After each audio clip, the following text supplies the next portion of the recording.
구독. 눌러. 땡큐. 별은 망치.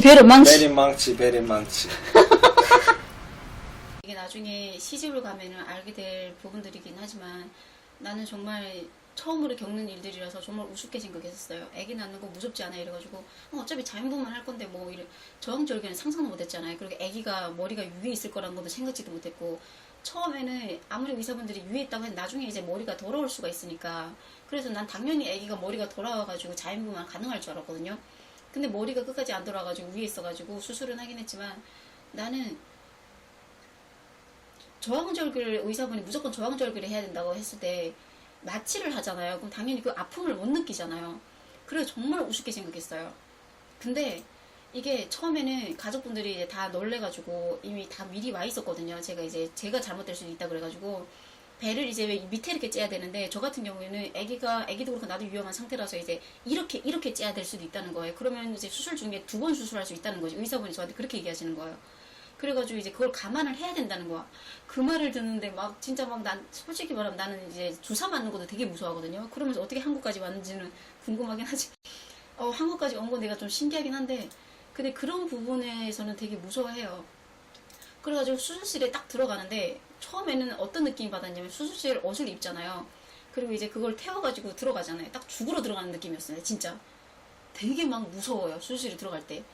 그래가지고 딱 들어가는데 엄마를 보니까 눈물이 나고 남편을 보니까 눈물이 나고 그런 상태에 수술실 딱 들어가는데 수술실이 왜 이렇게 더 추운 거야. 안 그래도 다 벗었는데 거기다가 이제 저 같은 경우에는 이제 아기가 뱃속에 있기 때문에 마취를 미리 해버리면 그게 이제 애한테까지 들어가면 안 좋을 수 있다 그래가지고 미리 다 준비하는 과정이 있어요. 이제 마취를 하기 전에 이제 뭐 소독을 한다거나 그리고 이제 뭐 이것저것 준비하는 것들이 있잖아요. 그래가지고 의사분이 총 3명이 들어갔었고 큰 병원이었거든요. 서울에 있는 병원. 이 의사분이 3명이었고 간호사분들이 한 6명이었고 그리고 거기에 또 다른 남자분이 또 한 4명 있었어요. 근데 무슨 여기 수술 나 혼자 하는 거 아닌가? 여러 명을 수술을 하는 건가? 왜 이렇게 많은 거지 사람들이? 이렇게 생각을 하고 있으면서 누워있는데 다 벗고 있는데 바람이 있잖아요. 막 차가운 바람이 막 있는 거야. 막 추운 거야. 근데 너무 추워 죽겠는데 이게 춥다는 말도 못 하겠는 거예요. 다 그럴 만한 이유가 있겠지. 그리고 참고 있었고요. 그리고 나서 이제 딱 눕고 나서 이동을 이제 침대에 데리고 오잖아요. 그러면 그 수술실 쪽으로 이렇게 이동을 시키거든요. 그 딱 누워. 그러면 위에가 딱 불 켜지잖아요. 그리고 나서 이제 여기다가 이제 그 천 같은 걸 다 이렇게 덮입니다. 그리고 소독이 시작돼요. 안 그래도 추워 죽겠는데 그 찬 소독으로 시키니까 더 춥지. 그래서 나도 모르게 몸을 막 이러고 있거든요. 막 떨기 시작해요. 막 몸을. 근데 이렇게 떨고 있는데도 그분들은 놀라지가 않더라고요. 추워요? 이렇게 물어보지도 않더라고. 그거 당연하게 생각하나 봐요. 그래가지고 몸을 막 이렇게 떨고 있는데 옆에서는 뜨거운 바람이 나오게 하는 그게 있나 봐요. 그걸 이제 갖다가 배 쪽에 대더라고. 그러고 나서 이제 의사분 한 명이 이제 좀 높은 분이신 것 같아요. 의사분이 한 명인데 머리 쪽을 잡고 이제 그 입에다 대는 그 마취인 것 같아. 난 근데 입으로 마취할 줄은 몰랐고 주사기를 여기 꽂아 있으면 주사기를 이제 마취를 할 줄 알았거든요. 근데 그거를 이제 입에 댔다가 뺐다가 이러시는 거야. 그러면 이제 저한테 얘기를 하시는 거예요. 어디서 왔다 그랬죠? 어디서 산다 그랬죠? 이거를 2번이나 똑같은 질문을 하시는 거예요. 그래서 왜 똑같은 질문을 2번이나 하지? 이렇게 처음에 생각하고 있다가 그리고 이제 미리 준비하는 과정을 다 끝내고 나서 이제 그때 마취가 들어갈 거예요. 이러시는 거예요. 그래가지고 네 알겠습니다 하고 위에다가 막 천을 싸우고 해가지고 넣기 과정까지 이렇게 막 싸워요. 막 뭐 하는 게 있어 준비 과정이 어쨌든 그렇게 하고 나서 그 입에다 대는 그거 있잖아요. 그 마취 그건지는 처음에는 몰랐어요. 그러고 나서 그게 이제 가까이 이렇게 오는 거야. 오면서 저한테 얘기를 합니다. 이제 잠드실 거예요. 이러면서 마취 그게 이렇게 오는데 바로 잠들어요. 그래가지고 딱 잠든 지가 지금 5분밖에 안 된 것 같은데 깨어납니다.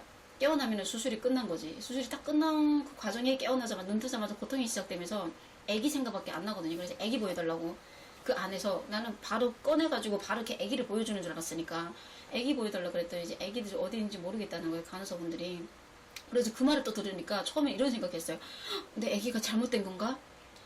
의사분이 분명 애기 꺼냈을 때 애기도 잘못된 확률이 있다고 그랬는데 혹시 우리 애기가 잘못돼가지고 내가 지금 충격받을까봐 나한테 얘기를 안 해주시는 걸까? 왜 애기 어디 있는지 왜 모른다 그러지? 간호사가 모르면 누가 아는 거야? 속으로 막 이런 생각해서 마취가 어느 정도 풀리지 않은 상태였거든요. 그래가지고 이런 생각을 막 하면서 막 떨고 있는데 절대 모르겠다고 자꾸 얘기를 하니까 거기서 빨리 나가고 싶은데 빨리 나가지도 않고 마취가 깰 때까지 그 안에서 40분 정도 있는 것 같아요. 그래가지고 지나가는 간호사한테 다른 간호사한테 또 물어보고 또 물어봤는데 그분들도 모른다고 하는 거야. 그러고 나서 40분 딱 되니까 이제 저를 이제 내보내시는 거예요. 이제 다른 분이 와가지고 데리고 나가는데 엄마도 있고 친척분들도 있고 왜 다 놀래가지고 엄마는 그 전날부터 잠을 못 잤대요. 내가 위험하다는 말 듣고 나서. 엄마 같은 경우에는 내가 더 중요하니까 나만 이제 문제가 없으면 된다고 생각했었나 봐요. 그래가지고 내가 딱 나오는데 남편도 있고 엄마도 있고 남편이 아기를 보고 나왔나 봐요. 그러고 나서 병실을 옮기잖아요. 병실 딱 옮기는데 처음에 수술실 거기에 침대에 누워 있잖아요. 그것도 옮겨야 돼요. 일반 병실에 있는 그 침대로. 와 진짜 아파요 여러분들. 저항절개 진짜 쉽게 볼 게 아닙니다. 진짜 장난 아니에요. 물론 수술할 때는 아픔을 못 느끼지. 마취를 하니까. 수술 딱 끝나고 나서부터 그때부터 고통이 시작돼요. 얼마나 아프냐면은 이 안에서 있잖아요. 막 이렇게 비비 짜는 것처럼 아프고요. 일단 움직이잖아요. 그러면은 숨이 딱 막히면서 이렇게 딱 일어났을 때 이 고통이 뭐라고 해야 되지 이거를? 뭐 누르고 있는 느낌이라고 해야 되나? 이 수술 자리를 있잖아요. 이 수술 자리를 꽉 누르고 있는 느낌이에요. 그래가지고 움직일 수가 없는 느낌. 그래서 이동을 시키는데 고통이 시작되는데 너무 아파가지고 막 소리를 막 지르니까 괜찮아요 괜찮아요 금방 끝나요 금방 끝나요. 그래서 딱 옮겨. 그러고 나서 엄마를 딱 보니까 눈물 콧물이 있잖아요. 우리 엄마가 이거보다 더 아픈 고통을 느꼈다는 거 아니에요. 그때부터 이래서 이제 부모들이 나중에 자식을 낳아봐라 그러면은 부모 마음을 알 거다 이 말 진짜 바로 공감돼요. 엄마를 보자마자 눈물 콧물 다 나면서 엄마 미안해 엄마 진짜 엄마 이렇게 고통을 느껴도 엄마 진짜 미안해 했더니 울지마 울지마 엄마가 죽었니 울지마 아니 그 상황에 엄마가 죽었냐 이런 개그를 우리 엄마도 왜 그러면서 그러고 나서 이제 옮기고 나서 이제 일반 그 병실에 그 침대에 누웠는데 그때부터 이제 처음에 수술실 들어가기 전에 어점 주머니를 찹니다 여러분들. 왜냐면 이제 그 어점을 이제 그거 이제 내가 이제 볼일 볼 수가 없잖아요. 그래가지고 어점을 이제 연결을 해가지고 다 차고 있는 상태고 그러고 나서 이제 어점이 어느 정도 이제 몇백 정도 찼다는 거를 다 간호사한테 얘기를 해줘야 되고 막 그런 상황이었거든요. 그래서 엄마한테 막 진짜 감사함을 느꼈고 미안함을 느꼈고 그때부터 진짜 그 저항적이라는 게 이게 정말 쉬운 게 아닌 거구나. 물론 이제 자연분만 같은 경우에는 엄마 말로는 그러더라고요.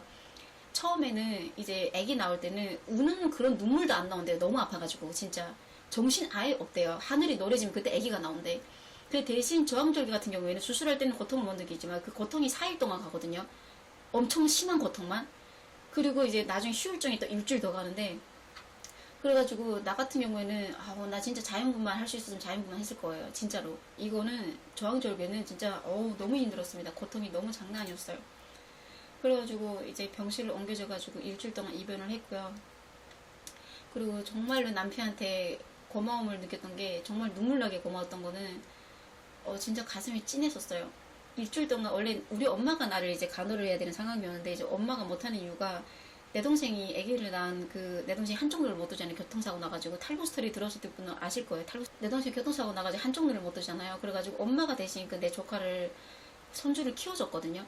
키워줘가지고 지금도 키워주고 있는 상태라서 나를 어떻게 간호할 수가 없는 상태였습니다. 그리고 어차피 남편이 있는데 뭐 남편이 일을 이제 일주일 동안 2주 동안 뺐고요. 그래가지고 남편이 간호를 했는데 처음에는 이제 움직이지를 못하니까 수술 끝나고 나서부터 4일 동안 아예 움직이지를 못해요. 그래서 어줌 주머니를 차고 있는 상태고 기저귀도 차야 됩니다. 피가 출혈을 수술 끝나고 나서 이제 그때부터 출혈을 하기 시작해요. 그래가지고 기저귀를 딱 찼는데 그때부터 이제 기저귀를 갈아줘야 되잖아요. 저는 움직이지 못하니까 기저귀 갈아줘야 되지.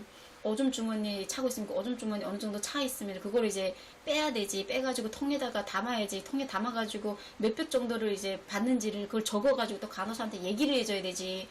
이런 걸 다 남편이 역할을 하거든요. 똥꼬도 닦아줘야 되지. 누운 상태에서 모든 걸 다 닦아줘야 돼요. 좀 처음에는 창피하긴 했는데 뭐 이제 부부다 보니까 이제 그거는 이제 맡기고 이제 믿고 맡겼지만 정말 조금도 찝찝해하지 않는 우리 남편의 그 사랑스러운 눈빛처럼 사랑스러운 부모님 같은 마음으로 저를 이제 기저귀를 채워줬는데 너무 기특했어요. 두 번째로 되게 좀 이제 너무 좀 신기했던 거는 깜짝 놀랐던 거는 이제 어줌 주머니를 이틀 동안 차고 있으면 그거 빼요. 그리고 나서 화장실을 이제 가라고 이제 몸도 움직여야 되니까 화장실을 이제 갈 때도 이제 처음에는 잘 움직이지를 못하거든요, 여러분들. 그래가지고 겨우겨우 몸을 끌고 화장실에 볼일을 볼 때 앉지를 못해요.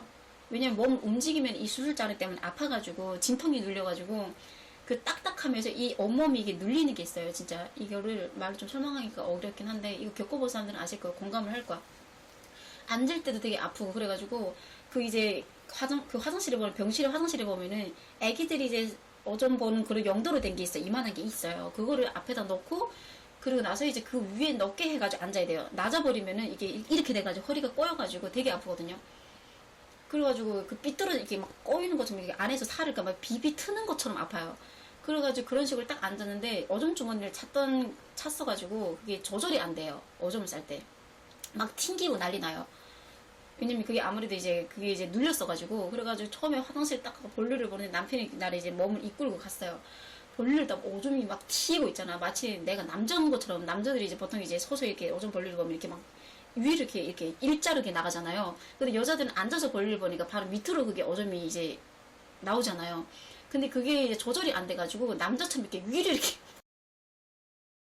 내가 볼일 보고 내가 당황했습니다. 오줌이 이렇게 나오길래 위로 올라오길래 그래가지고 당황해가지고 오줌 이렇게 나오는데 남편이 그걸 두 손을 이렇게 막아버리는 거야.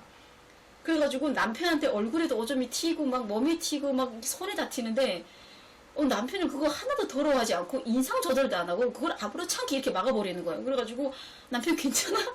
나 진짜 당황했거든요, 여러분들. 남편 진짜 괜찮아? 오줌 괜찮아? 남편 더럽지? 아니야, 난 여보 떴고도 닦아줬는데 그 더러울 리가 없지. 여보 괜찮아, 나 신경 쓰지 마. 그냥 볼일 보다가 그냥 봐. 이러는 거야. 여보 이거 이렇게 튀고 있는데 어떻게 볼일 보는 거 그냥 봐. 여보 이대로 그냥 멈춰야 될 것 같아. 멈추지도 않아. 여보 조절도 안 돼. 이랬더니 괜찮아 여보, 여기 볼 수 있는 게 어디야. 그냥 마음 놓고 그냥 볼일을 보라는 거야. 미안한 마음을 참아가면서 결국 볼일을 봤어요. 조절이 안 되더라고. 안 보게 돼가지고 안 보지 않게 안 되더라고. 무조건 이제 오줌을 딱 보게 되면 끝까지 그게 나와야 되더라고요. 조절이 안 되니까. 그래가지고 볼일을 딱 보고 나서 남편이 이제 마지막에 이제 엉덩이도 닦아주고 마무리를 닦아주고 다시 기저귀를 다시 채우고 그래가지고 이게 다시 옷을 입히고 그래가지고 또 병실에 또 나와가지고 그 병실 옷이 있잖아. 옷 이게 병원 옷 그것도 갈아입고 그러고 나서 딱 누웠는데 남편이 일주일 동안 제 옆에서 하루도 아니 1시간도 1분 1초도 떨어진 적이 없어요. 밥 먹여주지 일켜 씌워주지 기저귀를 갈아주지 오줌을 무조건 보고를 하지. 거기다가 이제 출혈을 하잖아요. 기저귀를 차는 이유가 이제 출혈 때문에 기저귀를 차는 거거든요.